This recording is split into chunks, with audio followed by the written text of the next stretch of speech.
So our podcast is called Stirred Up. There's no way we are not doing this. Yep. Welcome to Stirred Up. Welcome to Stirred Up. We started this topic because you said, I wonder what the Levi story is.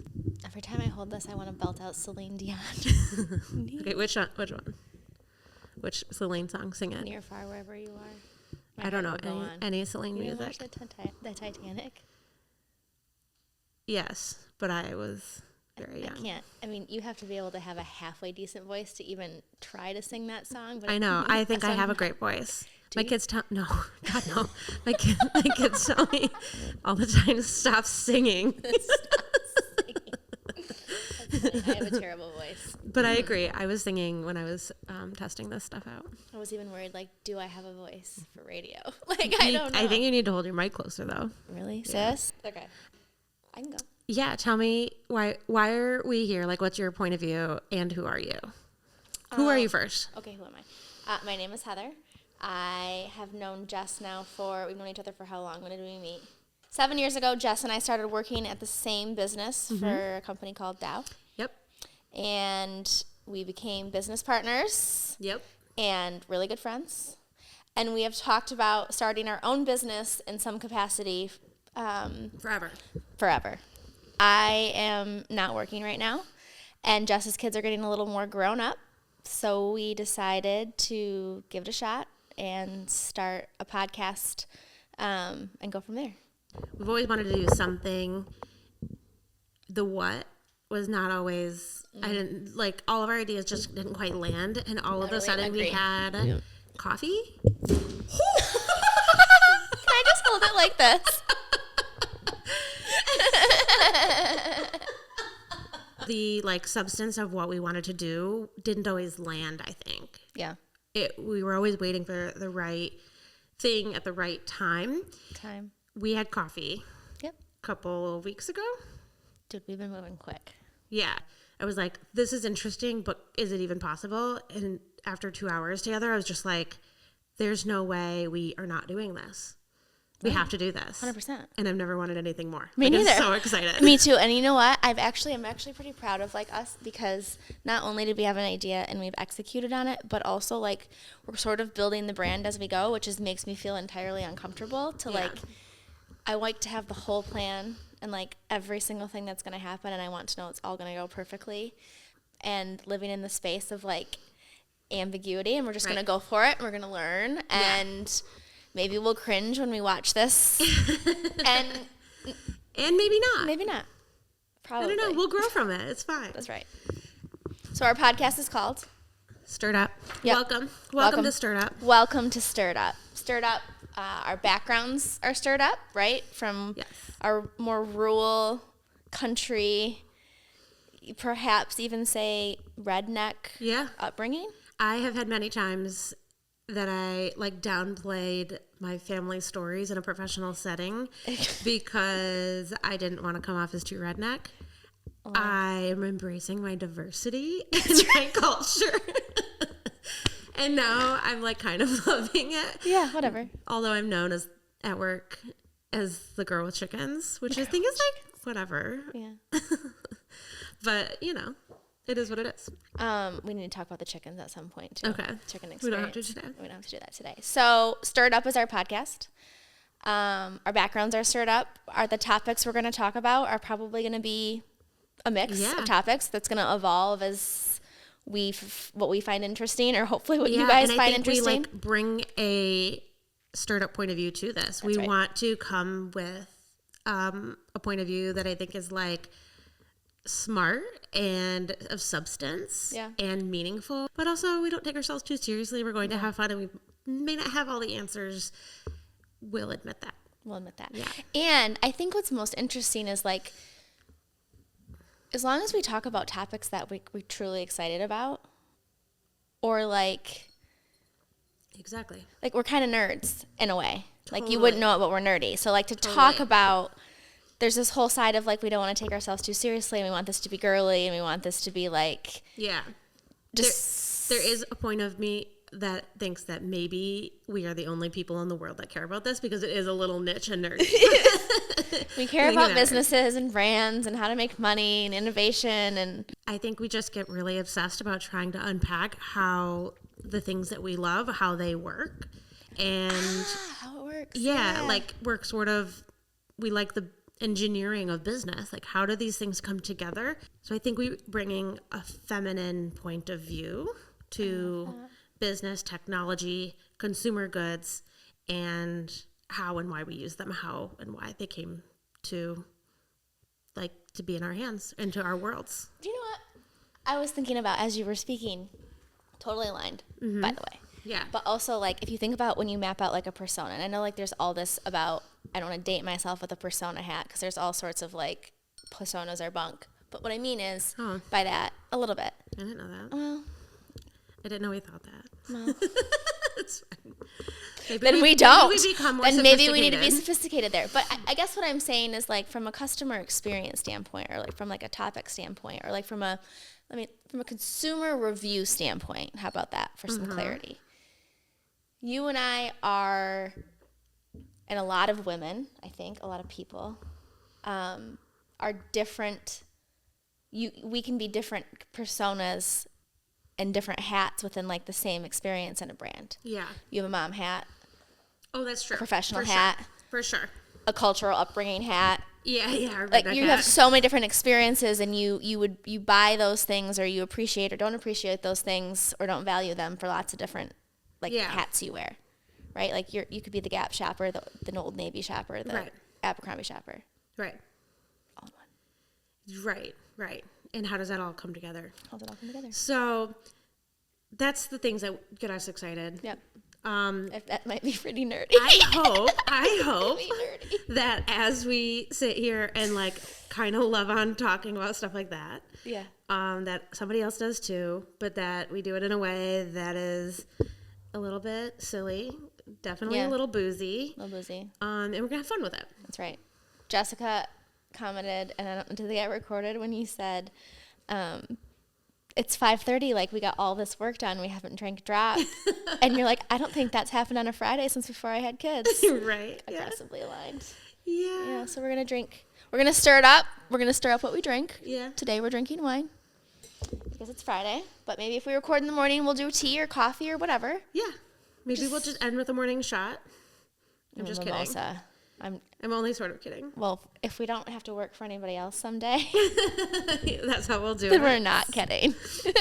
That's how we'll do it. And some yoga. Okay, so our first topic.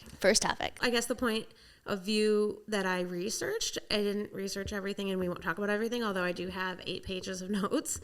I just wanted to at least be able to reference what I read. You're making fun of me? Yes. So I love it so much. From that point of view, my big question is, like, really high level, how do these companies work? Okay. Your question to me when we started talking about, like, how we shop, what we're buying, it kind of came out of nowhere in my opinion. I have no idea how you thought of this, but you're the brains behind the content, to be honest. And you said, what's the Levi story?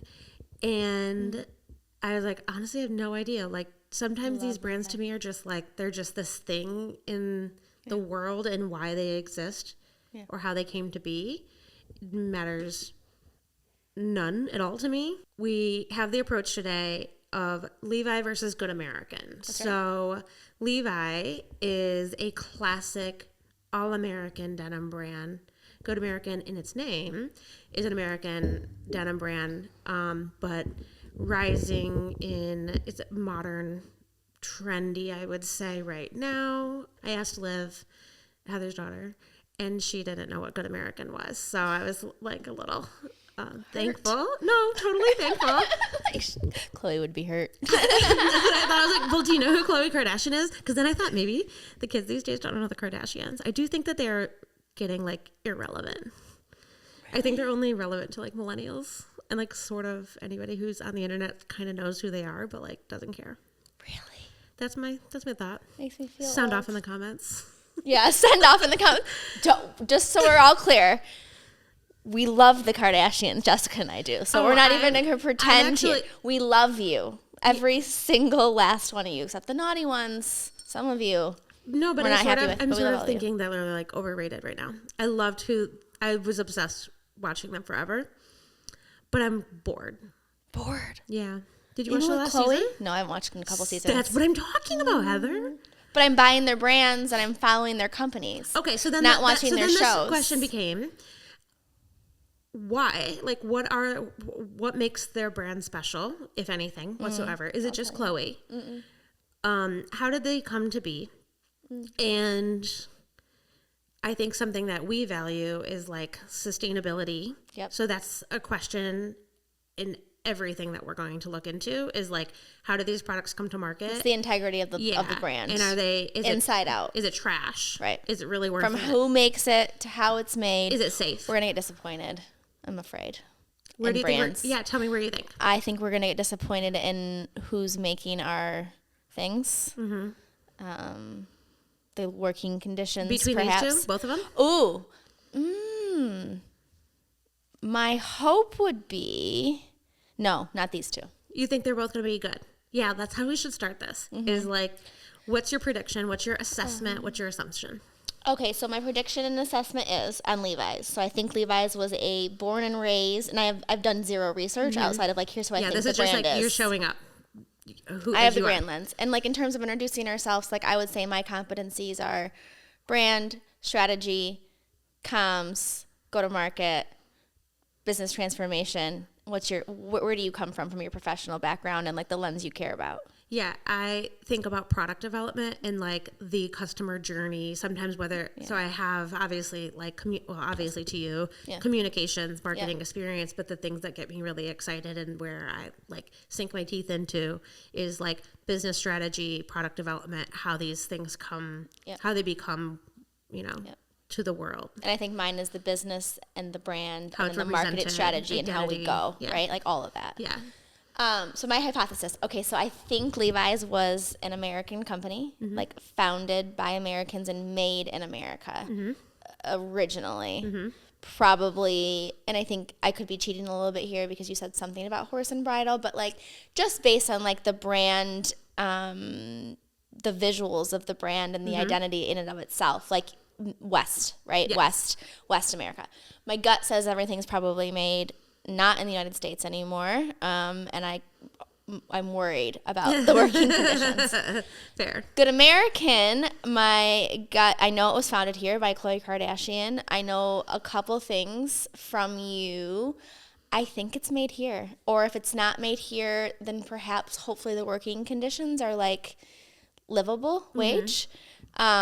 Would be my hypothesis and like probably like deep down my hope. Don't fail me, Chloe. You know what I mean? Yeah. Okay. All right. So I'm not going to tell you the answers. We'll talk about it. Okay. So you are like historically, you're right. Let's start with Levi. Yes. Can you say that again? Tell Mike that. What? Historically, you're right. We need to make that like a TikTok sound. You're right. You're right. Okay. So yes. Okay. Like,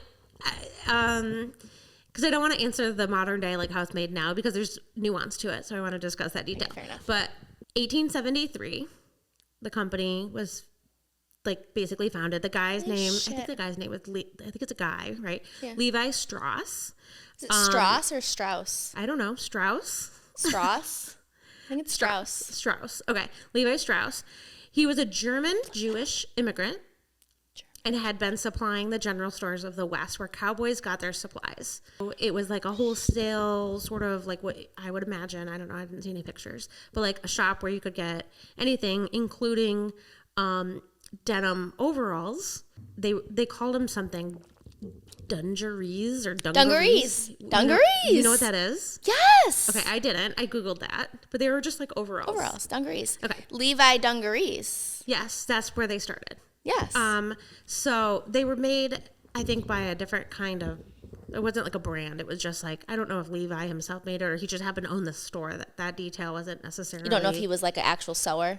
Like how did this? Yeah, he owned the store. Like that's what was the important part. Yep. But somebody approached him at a store and said, it was a woman on behalf of her husband and said, "Dear Oh, no. Somebody approached him and said that a female client came to them. I don't know kind of the value chain in the 1873. But just stick with me. Okay. Dear Mr. Strauss, today one of my female clients, why they included that in the top of the letter is just beyond me. Today, one of my female clients came in to my shop complaining the area around the pockets of your dungarees, is that how you say it? Dungarees. Are not sturdy enough. Dungarees that are my client's husband keeps his gold digging tools in. At that precise moment, I was attaching leather straps on a horse blanket using brass rivets, and it gave me an idea. So... Say that to me one more time. I was what? So he was attaching leather straps on a horse blanket. So they used leather to reinforce the pockets and like that hook, you know, the hook on the side of pants, of like kind of old school pants, where gold miners would keep their tools. They maybe became leather, and like the way that they attached them became leather, and like metal and leather, so that the fabric didn't keep ripping. The insightful thing to me was that it was a woman who like identified, probably because she did the sewing, like maybe she had to reinforce this, but I just am telling you the theme of not just this story, but plenty of other stories that I've started to look into for this.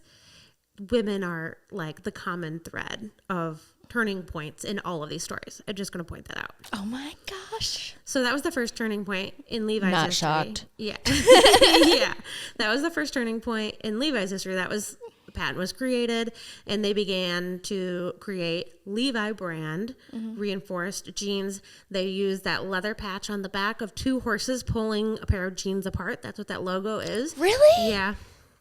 To show, because we're gonna have to show that logo. Yeah, like we'll put because it up. I've never actually.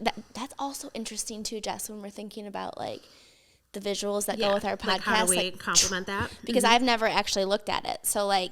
To be able to have that in front of me and be like, oh my gosh, or be able to throw it up for the audience. So two horses pulling.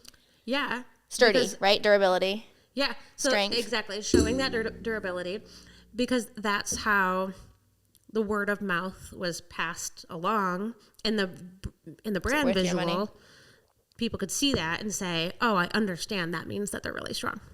You know, in 1873, there wasn't like TikTok. I wonder if the logo's changed since 1873 or how much it's changed. I don't know. I don't really think so. Well, I mean, they have like a simplified Levi's logo that's red, that's sort of like a tag, but they still have that. I don't know. We'll have to really, yeah, that's a fair question. So that was sort of how it was born. Men who bought these jeans were laborers, workers, hardworking people, but also the evolution of the West was also cowboys, so then it became like a cowboy thing, and it grew throughout the United States when wealthy Easterners would vacation in California and in the West, whatever. They'd come back home and say, this is what the cowboys are wearing, and then they became trendy and more in demand in the East, and that, you know, evolved to being more than just people who were workers. It became a fashion statement. Kind of cool. So cool. Yeah, Does the Levi still have the quality? I feel like they still have... I think so too. Yeah. I think quality and like, I don't think that differentiates them anymore though. Aligned. No. Yeah.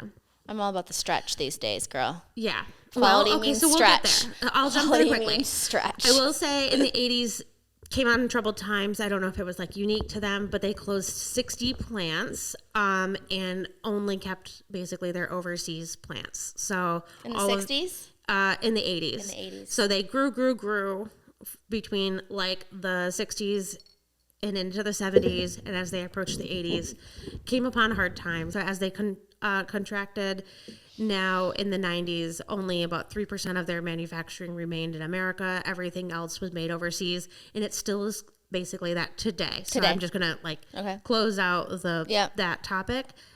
So in the 90s, I'll just also nod to a whole bunch of allegations of their overseas suppliers with child labor and poor working conditions.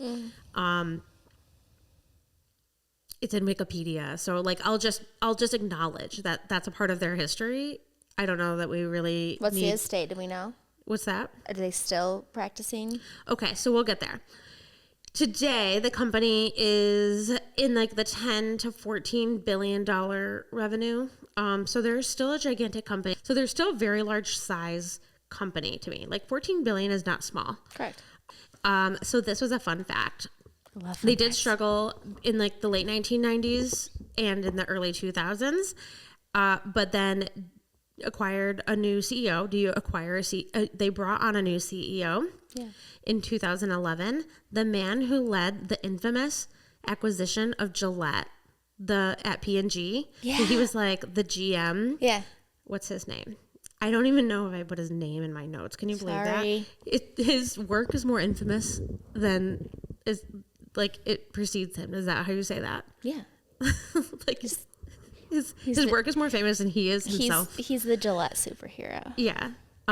So it was incredible. He had this whole rebuild strategy. I loved actually like researching how he listened to his employees. He had something like, I think I read in there, he had like 1,013 problems or something. Like it was not a small feat for him to kind of come in and rebuild the company. But here's the second turning point that women influenced is that of a handful of things that he said and learned about the business to revitalize the business, he was at dinner with his wife and said, why are these, like at a nice restaurant, I'm presuming, why are women wearing leggings when denim looks so much better? Like why? Yeah. She told him, didn't she? And she dropped the conclusion the was bomb. that we, Levi, need to make denim as comfortable as leggings. And that was the thing that turned, like that was the moment that company turned around. Since the relaunch of our women's business, we have experienced 11 quarters of consistent growth. Sales have increased from Sales have increased from less than 800 million to more than 1 billion annually. Okay, I'm going to tell you this, and whether or not we want to put this online, but like Levi's used to be known to me as a little girl, like I was born in 1984. Mm-hmm. So 94, I'm 10. My mom's trying to put jeans on me. Right. You know, they hurt the lady bits. The Levi's zipper crotch area was so... You are so right. So uncomfortable. Yeah. Like... Because they were so durable. The denim wasn't comfortable. It was terrible. Like, I don't know, I'm trying to ride the bus, not a horse. Give me some of them stretchy pants, Mom. Right. And to this day, when Bennett was little, he used to say jeans hurt his privates. Like, we're not wearing jeans. They hurt our privates. So that was he was even hired in 2011. Who knows? Okay, so they opened a lab, an innovation lab. One of his observations was that they manufacture everything overseas, and even their innovation lab was overseas, but none of their workers were there. Like the people who were staffed at Levi's were not close to that in proximity. Like, how are you creating innovative products when innovation is not even in your back door? So they opened an innovation lab in 2013. Yes. They revamped the women's denim line in 2015. And yeah, that was the result of that. So 2013, that makes sense. I got it together because Bennett was born in 2007, and in 2010, I'd put jeans on him for his dress pants that hurt his privates. Yeah. They didn't actually everyone started to get stretchy, I think, like Good American is entirely stretchy. Yes, so that's part of their... Stretchy, not saggy would be my ad campaign. So today, we can wrap up Levi's. So today, then the question is about sustainability. So there's not always evidence because we didn't always look for sustainability in the past. So one acknowledgement is the series of lawsuits on how their clothing was made in the 90s. I don't think they are alone on that. I don't really think they should be condemned for their practices in the 90s. They should be like, what are their practices now? They have do well to the planet oriented goals. In 2019, Levi and American Eagle were the only two clothing brands signed up for the Paris Climate Agreement. So I thought that was notable. That 2015 timeframe, introduced a well thread collection that pushes sustainability boundaries. So they have certain product lines that presumably are probably priced. Yeah, well thread. Priced higher.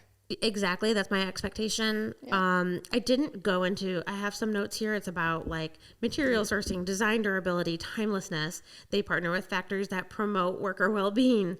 And they have recyclability taken into consideration. So they have lines that have that dedicated to its purpose. Do you know what part of the business, like, is it 10% of that? They don't say. I wonder if we, at some point when we think about brands on our own lines too, is figuring out like what level, like if you think about our building and construction hats, like what lead level are these companies? Yeah. Right, what lead level? So they don't really have... meaning like how sustainable are you? What type of building? Yeah, LEED is the construction program for sustainability. Optional. That's right. What is the fashion program? Because I heard fashion's awful to our earth. I heard it's awful. It is. It really is. I have that in some of my notes somewhere in here. 85% of textiles from the fashion industry make its way into landfill. 85%. In our backyards, and then usually dumped in foreign landfills is what the statement says.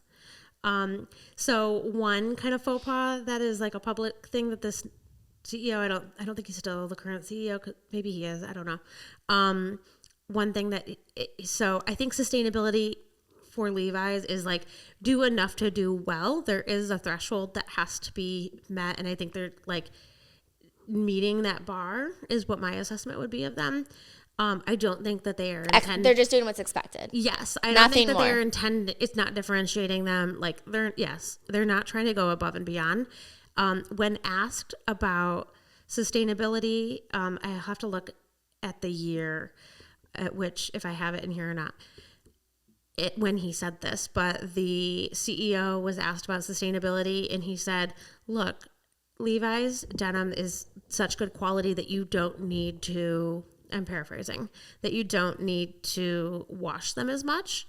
So what we recommend is don't like go a certain amount of uses. I don't know if they have a number, but like don't wash them every time you use them and air dry them because that will make them last longer. So what my question sort of is like, what is that cradle to cradle impact? I think that's, so if we're saying we mentioned the landfill piece. Such an interesting position too. It is. Like, okay, maybe we're not making them sustainably, but you can be sustainable in your choice. We're making them just sustainable enough. Right. Because maybe that's only passing off the fraction of like what the cradle to cradle impact is. So let's say manufacturing of them accounts for a certain amount and they do use like cotton that is sustainably sourced. They have some goals around that.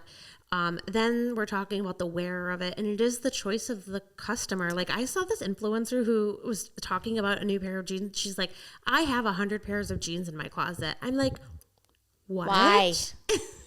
What? Why? So there is a responsibility on every single individual. Stop buying a bunch of shit we don't need. Yeah, like are people. You going to buy a pair of jeans and then wear them for a certain amount of years, many years, until that you can't wear them anymore? Or are you buying a lot of pairs of jeans, you're cycling through them quickly? Like, I think that there is a responsibility there. And then again, like what's recyclable, and the entire industry is suffering with that end of life option. It's not terribly recyclable. I do think that they have some programs in place, but there's not an infrastructure for it. Interesting. Like, where do you go to grind it up? Jeans? Like, do they grind it? Like, what do you do? I don't know. What's ever an upcycle, girl? That's like probably a whole nother podcast. But upcycling. Yeah. Like how does it work? I want to learn all the things so we can do it. Among the companies encouraging customers to recycle products is Levi. Customers can send old pairs of jeans, which will be recycled into more denim. How? I don't know. Interesting. So given that, I think they're representing like a decent amount of that sustainability life cycle. They're not Temu. Or Shein, which we will cover. Never again. I bought a shirt off of there and I didn't see the sleeves of it, and we'll have to do it on our episode, but it literally has snakes on the sleeves. Oh my God. This is not aligning with my personal brand. So Levi has almost 600 suppliers on their directory list, so it's not I think that they have challenges with holding suppliers accountable. The last thing on Levi's is that they fall short on their street cred for like sustainable labor. I was going to ask it. So where is the shit made? We don't like, know. Are kids There's still no making evidence. So Pakistan, Mexico, Bangladesh, Egypt, Africa, China, India, Indonesia. But that's not unique to them. Like a lot of companies do. Correct. So they're not a majority. Almost all is produced overseas. How do you figure out, like, is there any transparency that can be discovered of are your 8-year-old kids making Levi's? So it's up to the company. They need to produce their, there's another company I looked into, I'm not going to talk about it here, that is more transparent and holds their companies accountable. There's very little like, their suppliers accountable. There's very little like third party programs. It's complicated. It's complicated. We'd have to like go there. And it is an industry wide problem, not Sweatshops still today. Yeah, totally. Every company to affordably produce a product, except for Good American, is Way to be, Chloe. Shall we take a wine refill break? We're gonna take a wine refill. Okay, and then we'll start be with back, Good folks. American. Yeah. She didn't escape. Okay, here we are. Here we are. Okay, you ready? Yeah. All right, let me just like one more drink. Yeah. Okay. I'm getting us wine tarbs for every season. I wonder if you can hear me drinking, like swallowing on the mic. I burped at one point. So, Good American. I cannot wait. Their history is I have a not couple long. pairs too.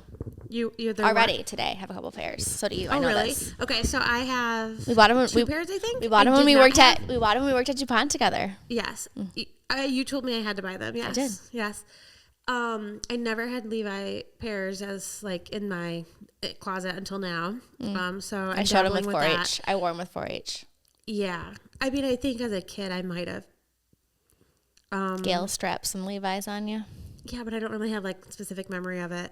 They were My colored. kids actually. So Clay wears Levi's, their baby clothing, like a lot because they're So durable cute. and they make them with stretchy pants and like they have a nice wash. Yeah. So, anyways, there's that.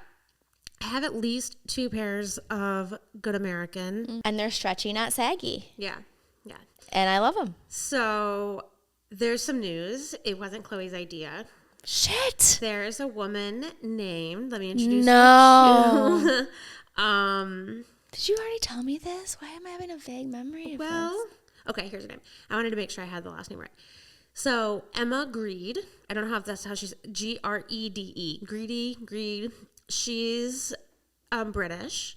She was in a fashion marketing agency, so had connection to Kris Jenner from that exposure. Like they had, business crossover, let's say.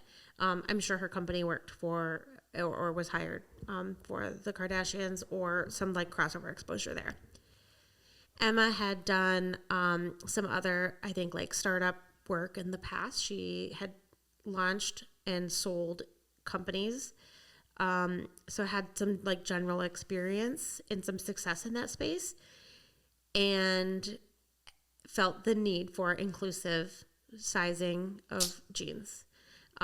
So she called Kris Jenner on the phone and said, "Hey, I have Just an call idea." up Kris Jenner like, "Hey, Kris, Yeah. I got an idea, girl."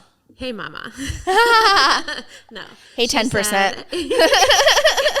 She said, "Hey, Kris, I have an idea, and I think I have an idea for Chloe." She specifically said that. And Kris said, "When you come to LA next," because I think she was based out of London or New York at the time, but I think it was London. She's fabulous either way. Yeah, right. "When you come to LA next, let's set up a meeting." And Emma says, "Oh my God, I happen to be coming next week. Like, let's meet." And she did not have plans to come next week. She just made plans to come. If Kris next week. if Kris welcomes you to dinner, Yeah, then you do it. you put on your best pair of jeans. Yeah, there you go. There you go. So she meets, of course, Chris includes Chloe, so she pitches the idea directly to both Chris What year and is Chloe. this? What year are we in? 2016 is when the company was founded, so I'm assuming it's 2015.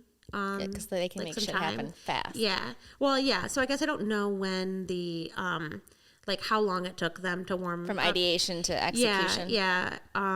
But their supply chain is pretty simple, so I can't imagine it was a long time. Tell me about the supply chain, girl. I'm going to. Well, there's there's like some basics that I think are really compelling. So made the pitch. Emma's been said to say that if any of the other sisters if Chloe didn't want to do it, she wasn't going to like go to Courtney next.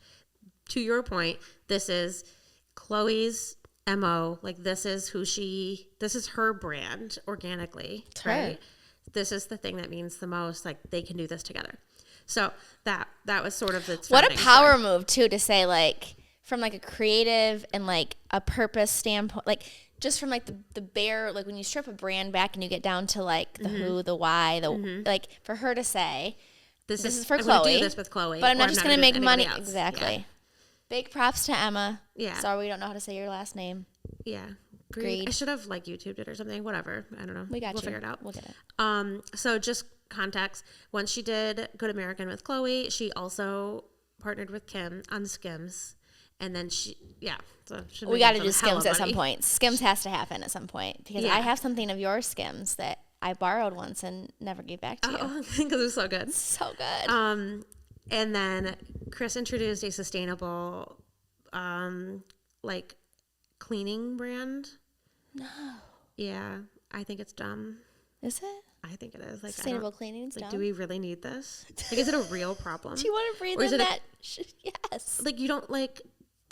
I worry about every time I put Mr. Clean. I Like, worry. I don't worry at all. Like, Mr. Clean smells so good. Yeah, your throat burns after you spray it too. So good that I spray it just to smell it. And we get the concentrated kind and put it in like a spray bottle. Yeah, well, when you grow a third eyebrow, I don't measure anything. So Matt's like, I know you don't. I watched you bake. Matt's like, how much did you put in here? And I'm like, I don't know, like glug, glug, glug. And then I just fill it up with water. And he's like reading the instructions. He's like, it's 2 tablespoons per cup. So you did like a 50-50 part and you're supposed to do like a 1/8. I remember your cooking with Jess segments and you're like, just throw a little in. I'm like, That's can't. how I cook. So whatever, they come together. The whole thing is about body positivity, size inclusivity. That was always the thing. They mean it. Here's my open question still. Got it. I looked hard for this research and I didn't find anything. The reason that size inclusivity is a problem is because of economics of scale. It's very difficult to make one thing in size 00 to size 22. First of all, you've got to manufacture, then you've got actually, it's not just one unit, like one SKU. You've got all of these, I don't know, micro SKUs. Like, you know more about this than me. Sure. But you've got all of these then like sub products. You have to know how to make all of those available, right? So if you only have certain size available because you didn't make enough in another size, then I don't know. Like, I just think that that's chaotic. So one of my questions is like the economics of all of that. Yeah, chaotic, but think about it and like, I mean, most companies have thousands of SKUs. Not most, but like thousands of part material numbers. I'm just saying, like, I see what you're saying, like from you're saying, is it a real problem? I'm saying I'm assuming it's a problem. Yeah, I don't know if it's a real problem. Okay. I think otherwise somebody would have done it though. Why isn't anybody else doing it? Because they don't like somebody who's not. Nobody cared if you were in a 2 until like 4 days ago. That's my hypothesis. That is part of the Abercrombie and Fitch story, but exactly. I digress. So we will get there. I do see what you're saying, like of like, okay, we can't. You're putting this much material on a machine. So you think it was just branding? I thought it was like true logistics. Like, we don't want to. No. We don't want to size for fat people because it doesn't. It's just expensive to do. Your sewing? Okay, think about this. You're a better sewer than me. Does your sewing machine discriminate?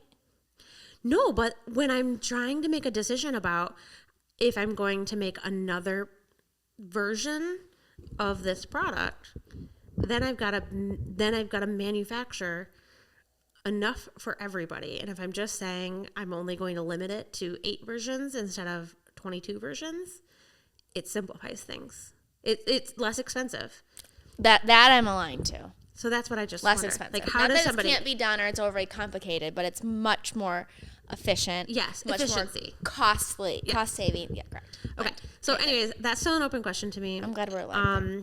They probably make up for it just in the price of their product because the price point is much higher. So It's fucking expensive. Levi's was like, I'm just gonna say like an average $60. I could certainly find some for 40. I could probably. The really find some- high ends are 100, aren't they? 150. Yeah, but so that's still not terribly expensive. The average price point on Good American jeans was like 150 to 190. Like it was on the upper ends of 100, maybe even. I don't know if I saw. I'd be pushing interested two, in but- like the volume that like a Good American does compared to so Levi's. they're a private company, so they don't have to publish. Good their American's revenue. private? Yes. How much does Chloe own?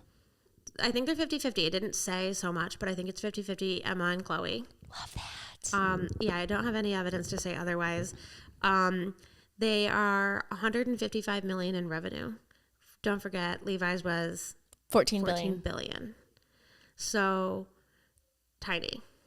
They're a very small company. Well, I worked for 100. So I can actually in my mind quantify that now. I couldn't 2 years ago. But Yeah. like when you go from like a Dow, which is a Fortune, what are we 50? Was it Fortune 50? Yeah, they're like $45 billion. 45 billion. I work at CVS now, 300 billion. 300. Huge. What are you, Fortune 5? Fortune Yeah, five or four. Yeah. 4 or 5. I worked for a $150 million family company. Yeah. Yeah. Okay. So that's Like- what that is. Good American raked in $1 million on its first day. That was the biggest denim launch in apparel history. Revenue, 1 million in revenue on the day Yeah. one. Damn. Yeah. She It might sell have out? been sales, but like, Whatever. you know, Who cares? still. Yeah. The largest denim launch we in care apparel about it, yeah. history. In a single day. So that's Chloe's doing for sure. Yeah. I mean, She used her yeah, personal brand right. And represented it and still does. and her reach. Yeah. So their model was introduced this. They've always done direct to customer, but so online e-commerce that represents about 40% of their revenue. Oh, direct. Yes, direct to customer. And they're in all the big. And then their first partnership I want to say was Nordstrom? with Nordstrom. Yeah, that's where I got my first pair. Yep. So they are in others, and they only, I think this year or last year, started to open up their own independent stores. But the observation was because they are stretchy, because they are inclusive in size, like the fit and feel of their product to convert to something that's a little higher price, you're going to need to touch it and try it on. But once you do, you'll buy online.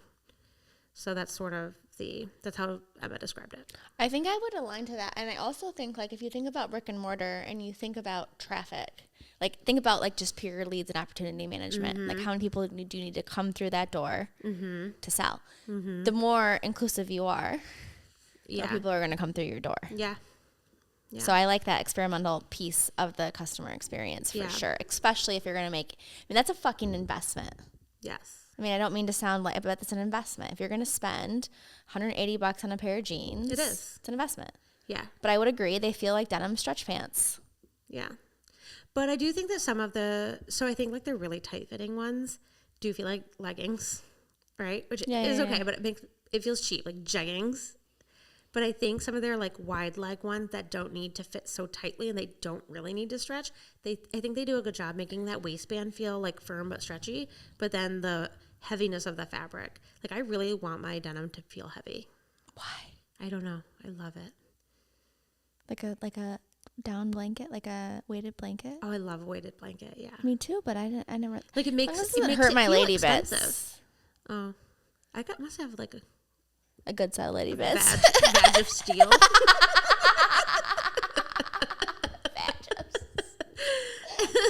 I am sensitive over here.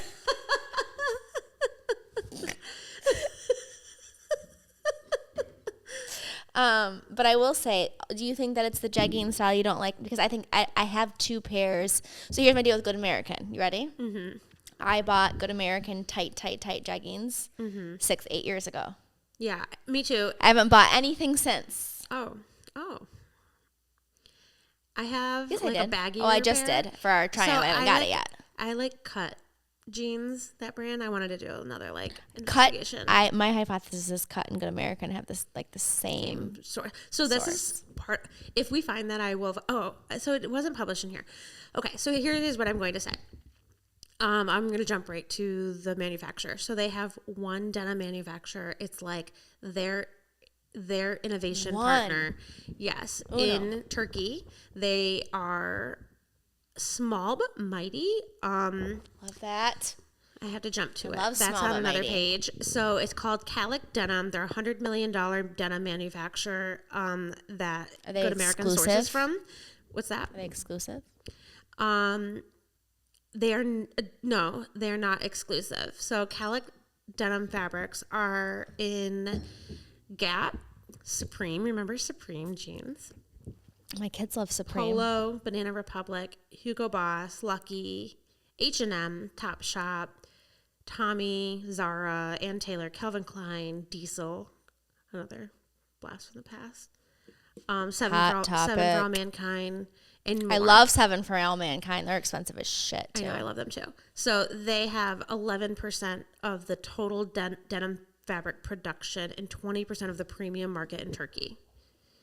Well, how do they treat people in Turkey? One of the biggest players in their sector. Okay. They use American distributors, but their factory is located close to its LA headquarters.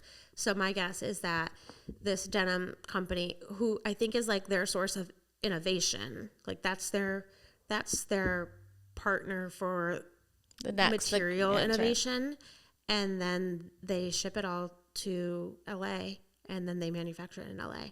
So that's why it's $200 a pair. What do they pay the people who manufacture in LA? I don't know. They didn't say that. But I mean, to live in LA, I think it's all gonna like come out in the wash. Like I think it's good. I think it's good. Okay, so what's interesting to me is like, okay, so at $185 a jean, if she is sourcing the material from Turkey, that's her innovation. It's shipping the fabric, right? Yep. Their innovation, the fabric's coming from Turkey. They're assembling it in the USA. I watch a lot of Olympics. USA. What at the end of the day is the profitability on that?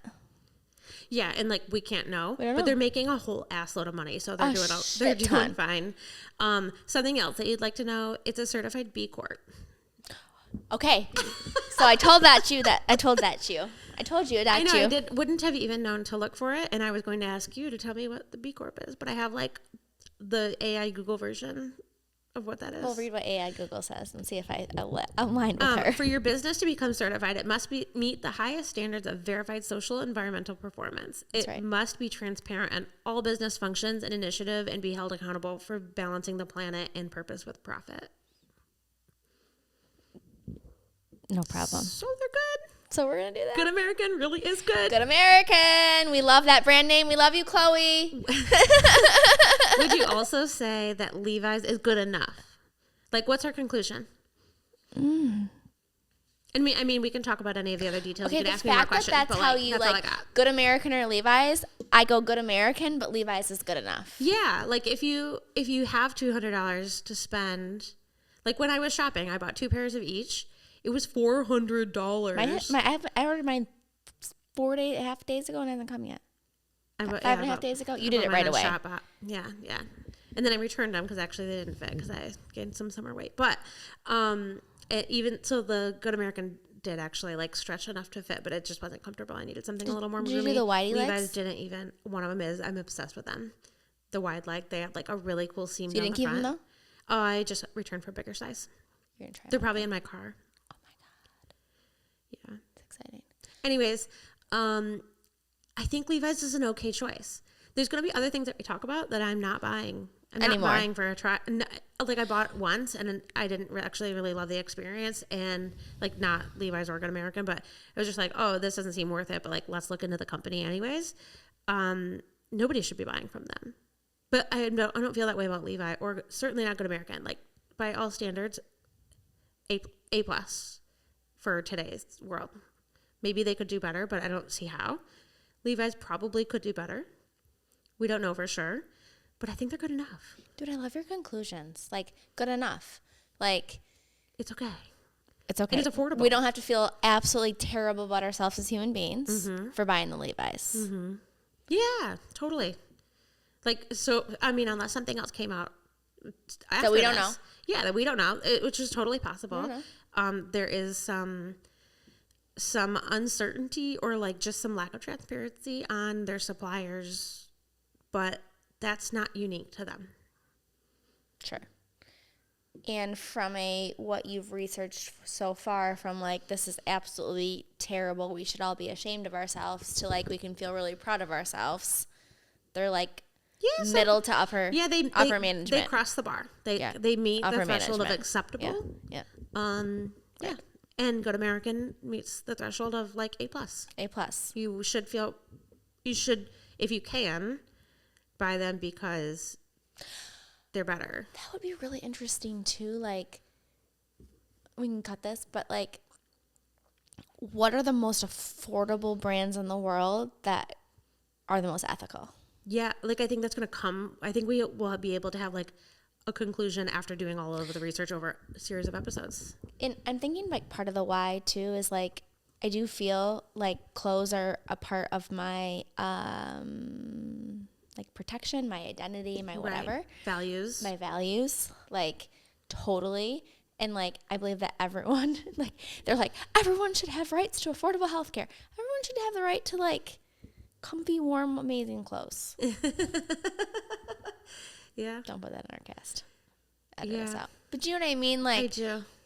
Why to be stylish do you have to spend $1 million, I guess is what I'm saying, in like a more simplistic way. Like, I want to highlight brands who are doing the right thing, but also like, right, and everyone can buy a $180 pair of Good Americans. If you can, perfect. But if not, like, is there an alternative choice that we can talk about and highlight and like praise on the cast? Not only from like helping the brand standpoint, but like serving a greater audience who listens to us. Like, access to the information, make it easier at least. Yeah. So that's our mission. Thank you for listening to Stirred Up. If you like what you heard, please subscribe, check us out on YouTube, follow us on your podcast apps. Please send it to a friend, leave a comment, add a rating. Every little bit helps. We look forward to seeing you next week.